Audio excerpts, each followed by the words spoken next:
नमस्कार.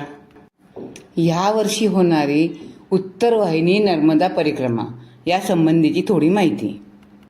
उत्तर वाहिनी नर्मदा परिक्रमा म्हणजे काय, तर कोणत्याही नदीने उत्तर दिशेने वाहणे हे अत्यंत पुण्यदायी समजले जाते. जसे की काशी येथे गंगा नदी वरुण घाटावरून आशी घाटापर्यंत उत्तर वाहिनी आहे, म्हणून काशी अत्यंत पुण्यदायी आहे. तसेच नर्मदा माई ही तिलकवाडा ते रामपुरा ह्या दरम्यान आपला पूर्व ते पश्चिम हा मार्ग सोडून उत्तर दिशेने ह्या भागात धावते. तिलकवाडा येथे नर्मदा नदी उत्तर वाहिनी होते आणि पुढे रामपुरापर्यंत ती उत्तर वाहिनी राहते आणि नंतर तिचा प्रवास पूर्ववत होतो व ती पश्चिम दिशेने प्रवाहित होते. तिलकवाडा ते रामपुरा व परत तिलकवाडा ह्या साधारण 21 किलोमीटरच्या मार्गावर नर्मदा माईच्या तीरावरून केल्या जाणाऱ्या परिक्रमेला उत्तरावाहिनी नदी परिक्रमा म्हणतात. याचा उल्लेख नर्मदा पुराण व स्कंद पुराणामध्ये आहे. नर्मदा माईची पूर्ण परिक्रमा करणे प्रत्येकाला जमेलच असे नाही, कारण स्वास्थ्य, वेळ व इतर काही कारणामुळे बरेच जणांना पूर्ण नर्मदा परिक्रमा करणे शक्य होत नाही. त्यांच्यासाठी हा उत्तर वाहिनी परिक्रमेचा पर्याय योग्य ठरतो. नर्मदा माईची पूर्ण परिक्रमा ही करणे ज्यांना शक्य नाही त्यांनी नर्मदा माईची साथ मिळावी, आशीर्वाद मिळावा यासाठी उत्तर वाहिनी परिक्रमा जरूर करावी. उत्तर वाहिनी नर्मदा परिक्रमाचा कालावधी संपूर्ण चैत्र महिन्यामध्ये म्हणजे चैत्र शुद्ध 1 गुढीपाडवा ते चैत्र अमावस्यापर्यंत उत्तर वाहिनी नर्मदा परिक्रमा करता येते. परिक्रमेचे अंतर हे अंदाजे दोन्ही तट मिळून 21 किलोमीटरचे आहे. त्याला साधारणपणे 6 ते 7 तास वेळ लागतो व ते एका दिवसात पार करता येते. त्यामुळे आपण संपूर्ण महिन्यात कोणत्याही दिवशी नर्मदा माईची ही परिक्रमा करू शकतो. ही यात्रा फक्त चैत्र महिन्यामध्येच असते. उत्तर वाहिनी नर्मदा परिक्रमेचा मार्ग परिक्रमा ही तिलकवाडा वासुदेव कुटीर येथून सुरू होते. तिलकवाडा हे उत्तर तटावर आहे. आपण साधारण 10 किलोमीटर अंतर चालून रेंगण या ठिकाणी पोहोचतो व त्यानंतर आपणास तट बदली करावा लागतो. आपण नावेने नर्मदा माईला पार करतो व रामपुराला उतरतो. तेथून आपला परतीचा प्रवास सुरू होतो. साधारण 11 किलोमीटर नंतर आपण श्री सीताराम बाबांचा आश्रम येथे पोहोचतो. आपण परत नावेने माई पार करून तिलकवाड्याच्या किनाऱ्याला उतरतो. उत्तर वाहिनी नर्मदा परिक्रमाच्या मार्गातील पवित्र मंदिरे तिलकवाडा येथून संकल्प घेऊन श्री वासुदेवानंद सरस्वती स्मृती मंदिर, रामेश्वर महादेव आणि हनुमानजीचं दर्शन घेऊन प्रारंभ. तिलकेश्वर, गौतमेश्वर, सप्तमातृका, नर्मदा मंदिर यांचे दर्शन घेऊन वाटेत पूल म्हणजे संगम ब्रिज पार केला की मनी नागेश्वर मंदिर, वासन येथे कपिलेश्वर तीर्थ, रिंगणमध्ये कामदेश्वर तीर्थ यांचे दर्शन घेऊन आपले उत्तर तटावरील चालणे थांबते. मग आपण नावेने माई पार केली की आपण दक्षिण तटावर रामपुरा येथे येतो. तेथे आल्यावर प्रथम घाटावर स्नान करून तेथील नर्मदा मैयाचे जल घेऊन घाटावरील तीर्थेश्वर महादेव मंदिरात शंकराच्या पिंडीवर अर्पण करून दक्षिण तटावरून परिक्रमा चालू होते. पुढे पंचकुबेरपैकी एक धनेश्वर महादेव मंदिर, त्याला लागूनच राम जानकी आश्रम, मग नंतर मांगरोल नावाचे एक छोटे गाव, या गावात मंगर्लेश्वर महादेव मंदिर, याला लागूनच दिव्यधाम आश्रम आहे. आश्रमात श्रीमद आद्य शंकराचार्य यांची सुंदर मूर्ती आहे.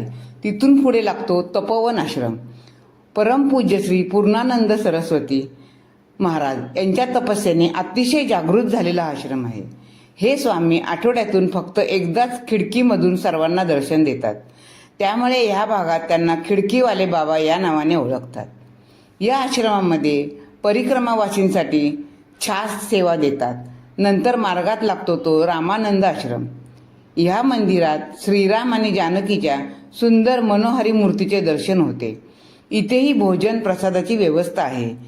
यापुढे सर्वात शेवटी लागतो तो सीताराम बाबांचा आश्रम. आश्रमाचा परिसर फार सुंदर व रमणीय आहे. देवीचे सुंदर मंदिर आहे. तेथून आपणास नर्मदा माईच्या अंगणातून प्रवास करत करत नावेने माई पार करून परत तिलकवाडाला पोहोचतो. आपण एकटे वा ग्रुपने येणार असाल तरीही अशी सोय होऊ शकते. हे अंतर 60 किलोमीटर आहे. 1.5 ते 2 तास लागतात. रेल्वे स्टेशनच्या बाहेरून एसटी स्टँड आहे. वाह्या तिलकवाड्या जाणाऱ्या बसेस खूप आहेत. साधारण 20 ते 30 मिनिटांनी बस मिळून जाते. तिलकवाडासाठी अजून ट्रेनने येण्यासाठी जवळचे ठिकाण एकता नगर हे आहे. मुंबईहून काही ट्रेन्स एकता नगरला थांबतात. येथून ऑटोने आश्रमात येता येईल. अजून कोणतेही ठिकाण आपल्याला सोयीचे नाहीये. परिक्रमा रूपरेषा. आपण आपल्या गावाहून बस ट्रेनने बरोडा येथे एकता नगरला यावे. तेथून बस किंवा कारने आश्रमात यावे. आश्रमात आपण राहण्यासाठी कॉमन सोय केलेली आहे. तेथे मोठा हॉल, मंडप, गाद्या, बाथरूम, मुबलक सोयी आहेत. आपणास सकाळचा चहा, नाश्ता, दुपारचे जेवण, रात्रीचे जेवण सगळी उत्तम सोय आहे. आपण आदल्या दिवशी परिक्रमा संकल्प घ्या.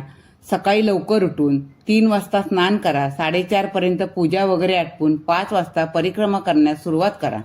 सकाळच्या सुंदर वातावरणात आपण आनंदी होतो व आपला आनंद यात्रा मस्त सुरू होते.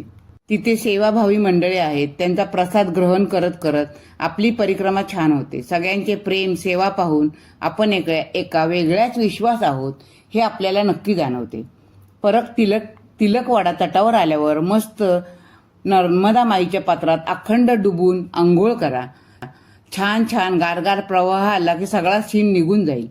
परत आश्रमात आल्यावर संध्याकाळी माईची सामुदायिक आरती करा व मग कन्यापूजन करून त्यांचा आशीर्वाद घ्या.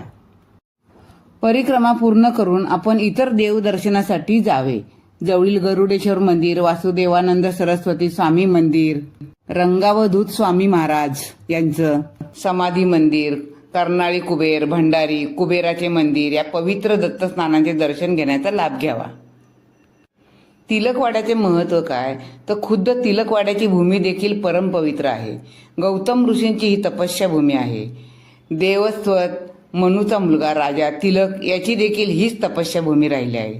राजा तिलक याने तपस्येद्वारे महादेवाला प्रसन्न करून घेतले आणि येथेच वास्तव्य करण्याची प्रार्थना केली. म्हणून येथे तिलकेश्वर महादेव हे मंदिर आहे. म्हणून गावचे नाव तिलकवाडा असे पडले.